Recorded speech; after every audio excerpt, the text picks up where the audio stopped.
जुल्मी जब जब जुल्म करेगा, सत्ता के गलियारों से चप्पा चप्पा गूंज उठेगा इंकलाब की नारों से, चप्पा चप्पा गूंज उठेगा इंकलाब के नारों। भारतामध्ये आज जी शिक्षण प्रणाली आहे त्याची जवळपास वाट लागलेली आहे। त्यामुळे आज तुम्ही जर पाहाल तर प्राथमिक शाळेमध्ये प्रत्येक हे जे शिक्षण आहे खूप महाग झालेलं आहे। सामान्य माणसाला जर जायचं असेल कोणत्याही चांगल्या शाळेत तर लाखो रुपये खर्च करावे लागतात आणि हे गोरगरीब हे सामान्य माणसं जेव्हा नीटची परीक्षा देतात, एवढं शिकून नीटची परीक्षा देतात की त्यांचं भविष्यासाठी चांगलं कोणत्याही एखाद्या कॉलेजमध्ये लागायला पाहिजे किंवा त्यांना नोकरी किंवा त्यांचं एम्प्लॉयमेंट त्यांना भेटायला पाहिजे, तेव्हा हे अशा नीटच्या पेपरफुटीमुळे हा जो हक्काची सीट असते ती पण ह्या जे श्रीमंत लोकांच्या गळ्यात जात आहे। आणि हे याच्यासाठी जे जबाबदार आहेत हे शासनातले आणि सरकारतले जे लोक आहेत जबाबदार त्यांच्या विरोधात आम्ही हे आंदोलन आज दिल्लीमध्ये घडतच आहे आणि त्यांचा सपोर्ट म्हणून त्याला एक पाठिंबा म्हणून आज इथं कळमनुरी ठिकाणी पण आम्ही हे निवेदन सरकारला देत आहोत की जे आपले शिक्षण अधिकारी आहेत, शिक्षण मंत्री आहेत प्रधान साहेब, यांनी ती नैतिक जिम्मेदारी घेऊन आणि एवढ्या लोकांना जो त्रास झाला, एवढ्या विद्यार्थ्यांना जो त्रास झाला, त्यांचं मानसिक छळ झाला आणि त्याच्यावर लाठीमार पण दिल्लीमध्ये करण्यात आला, ही गोष्ट लोकशाहीसाठी कलंकित असलेली आहे, ही लोकशाहीसाठी चांगलेली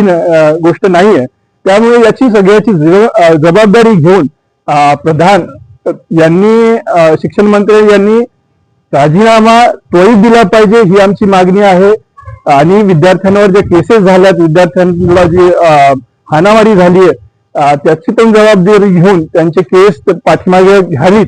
ही आमची एक राष्ट्रपतींकडे मागणी आहे, सर्व अधिकाऱ्यांकडे मागणी आहे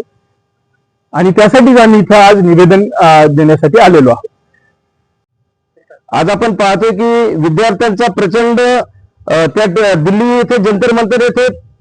स्वतंत्र भारताच्या पहिल्या वेळेस हा एवढा मोठा प्रचंड असा तीव्रतेची लाट दिल्ली येथे आज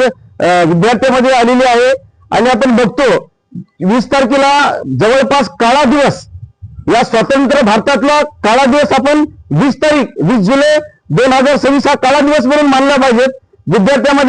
विद्यार्थ्यांना अक्षरशः लाथेनं तोडवलं, काठ्या लाठ्यानं मारहाण केलं, त्याच्यामध्ये एका आमच्या माता भगिनीचं निधन झालं। मी त्यांना भावपूर्ण श्रद्धांजली अर्पण करतो आणि या देशाचे जे शिक्षण मंत्री आहेत प्रधान साहेब यांनी सगळ्या देशाची माफी मागावी, पंतप्रधान साहेबांनी सुद्धा देशाची माफी मागावी आणि शिक्षण मंत्र्यांचा राजीनामा घ्यावा या ठिकाणी मी उद्देशून सांगतो। आणि हे जर हा जो मोर्चा आहे, हा जो प्रटक आहे, हा कुठल्या पार्टीचा पक्षाचा कुठलाही नाही आहे, याच्या खाली फक्त तिरंगा झेंड्याखाली आज हे सर्व नौजवान तरुण एकत्र आलेले आहेत आणि नवजवान तरुणाचं हे जे उद्रेक जर थांबवायचं जर असेल ते देशामध्ये शांतताप्रिय वातावरणामध्ये त्यांचं प्रोडक्शन झालं पाहिजे ही आमची सगळ्यांची इच्छा आहे आणि अशीच परिस्थिती राहिली ते देशामध्ये बदल झाल्याशिवाय राहणार नाही, हे पंतप्रधानांनी लक्षात ठेवावं। जनता के गलियारों से